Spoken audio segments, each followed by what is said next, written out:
PEGI 18.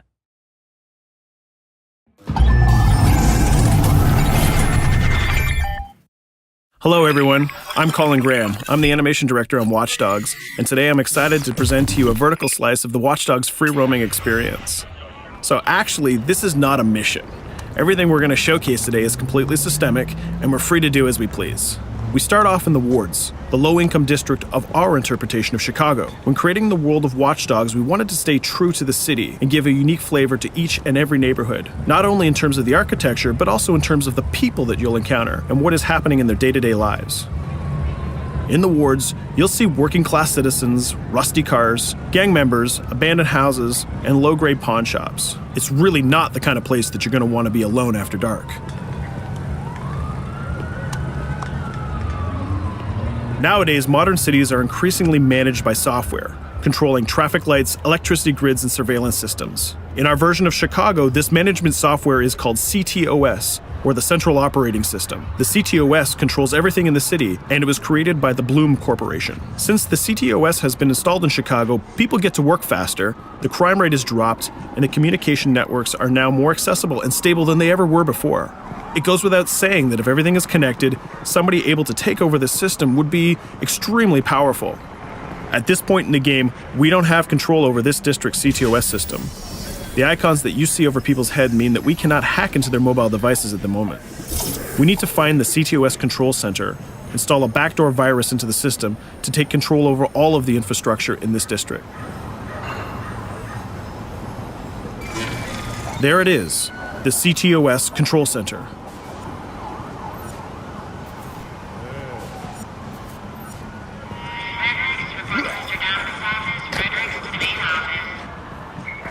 Watch it. You're walking someplace you got no It's heavily business guarded.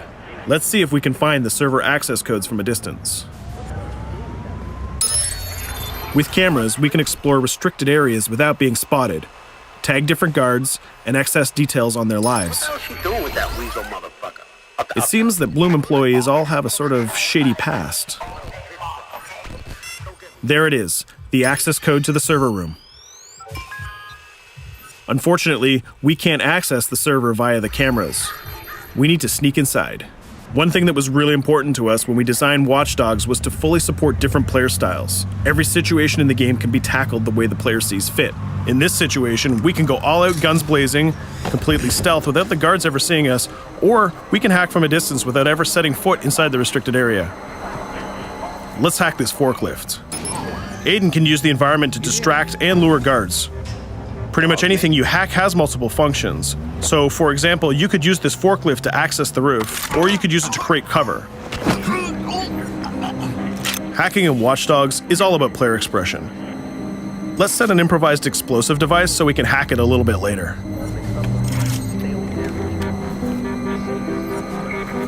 You'll also notice Aiden's low-profile stance. This indicates when the guards are unaware of our presence. We'll try to reach the upper level of the building to see if we can gain a vantage point over our opponents. Everything in the environment can be hacked, so we're going to make some dynamic cover. That's how you spend a day off. Some quality meat. We'll use this forklift to lure the guard towards our IED that we set earlier. Let's see how this plan unfolds. You're working them on.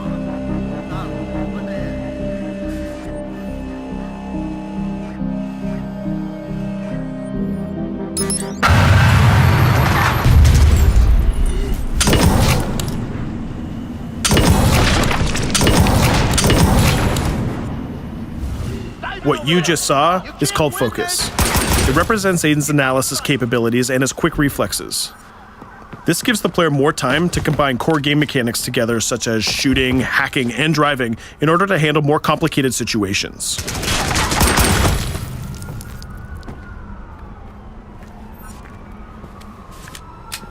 Now we can access that control room.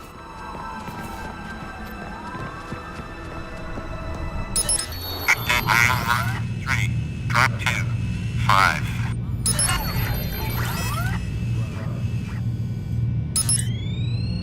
Now we'll be able to hack all of the devices connected to the CTOS within the districts. Thousands of cameras, traffic lights, the electricity grid, and most importantly, all of the citizen information profiles. We can also benefit from the Chicago Police Department crime prediction system, which uses facial and pattern recognition to spot potential criminals or potential victims. Since this is a pretty rough neighborhood, I'm pretty sure we're going to stumble on some suspected criminal activity pretty soon. And there it is. The system just pushed an alert of a potential crime. We can see the system trying to triangulate the location on our minimap. Take note, this isn't a mission. This can happen anywhere at any time. We've just spotted a potential victim. It's always up to the player if he wants to investigate or not, to take action or not. So let's see how this turns out. Yeah, you're right. Could I just...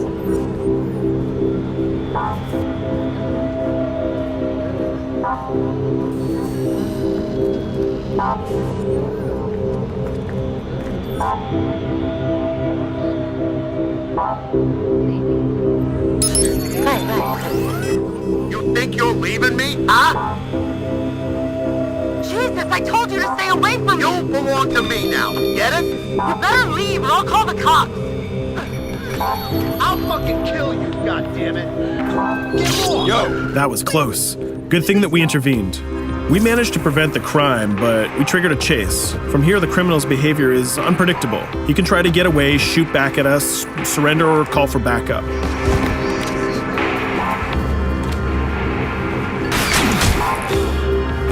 It seems like he decided to get away by car. Let's chase him down. In Watch Dogs, we have a wide variety of vehicles. Each one of them has their own unique properties and handling. Let's see how we can use the CTOS to our advantage to neutralize this criminal and leave the cops to deal with him later.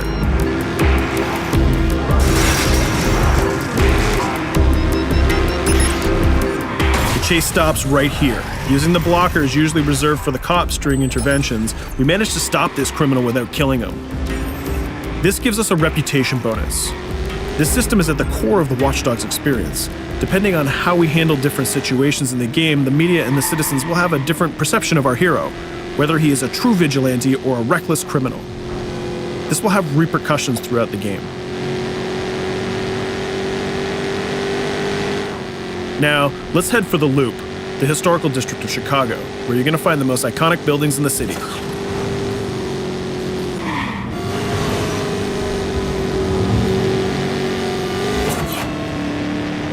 We're going to go to a gun shop to see what arsenal is available for players. The economy is a big part of Watch Dogs. Players will be able to grow their arsenal with weapons and craft their tools in order to increase their power and their hacking abilities.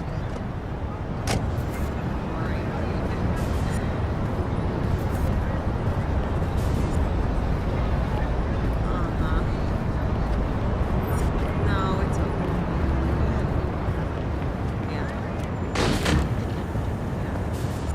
You will find all of the weapons that you would expect in a traditional shooter. Pistols, assault rifles, guns, sniper rifles, and grenade launchers, just to name a few. A lot of bullets were fired in our last encounter with the CTOS guards. Let's stock up on some more ammo. Finding everything.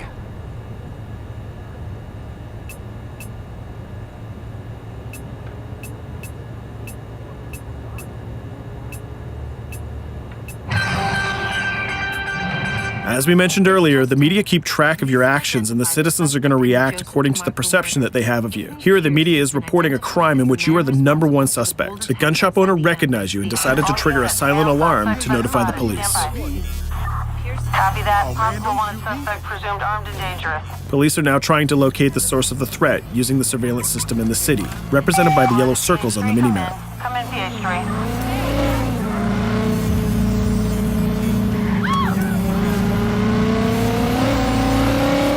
Aiden is able to stall their efforts by hacking into their communication systems while avoiding the scanning areas.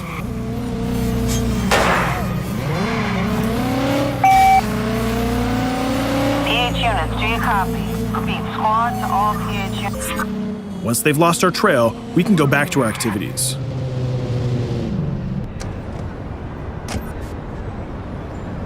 One thing that Bloom did to win over the population of Chicago with the CTOS project was to install free Wi-Fi hotspots throughout the city. Free Wi-Fi is cool, but not very safe with someone like Aiden Pierce around. Hacking into this box is going to give us access to every device that's connected to it. So let's see where that brings us.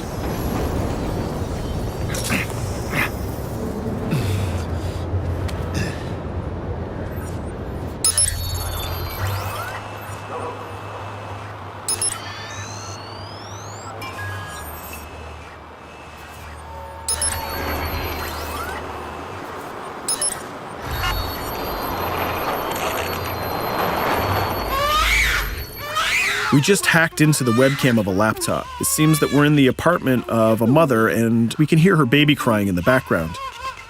Her bank information is in her mobile phone sitting right there on the table in front of us.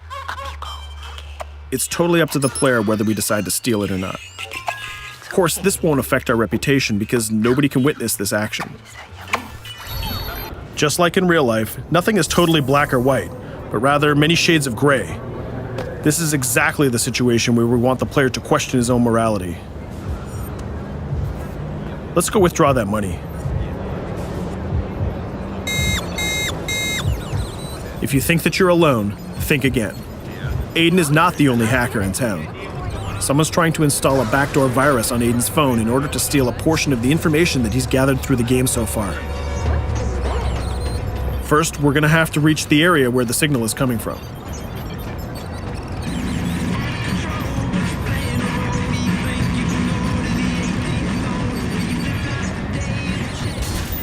Using our profiler, we're going to try to identify the hacker before the installation finishes.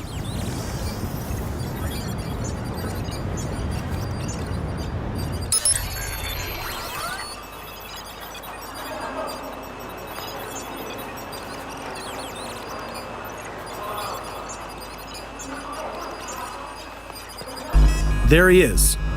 In Watch Dogs, things aren't always what they seem to be. This is actually another player that seamlessly came into our single-player experience. Let's not let him get away with this. We're going to teach this guy a lesson.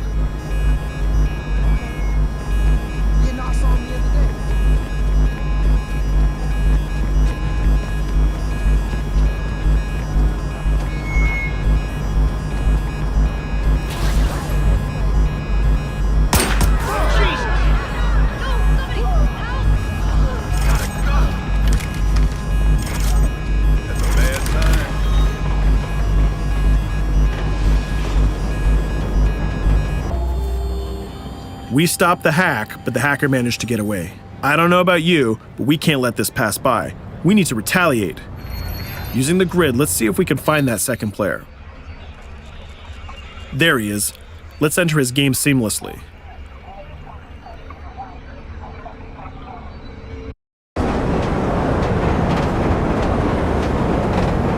The second player is not yet aware of our presence. If we act carefully, he might think that we're one of the many NPCs in the city.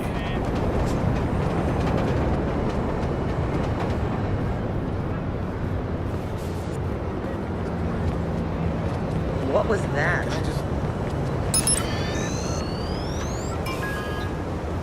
So let's find a place to hide and start hacking.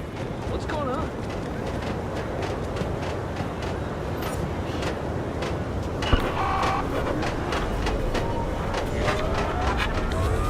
The second player has just been alerted that a breach has occurred on his phone.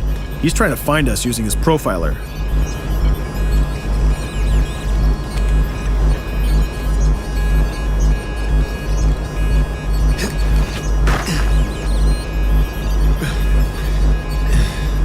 He's dangerously close. Let's hide in the car. We're spotted. Let's get out of there.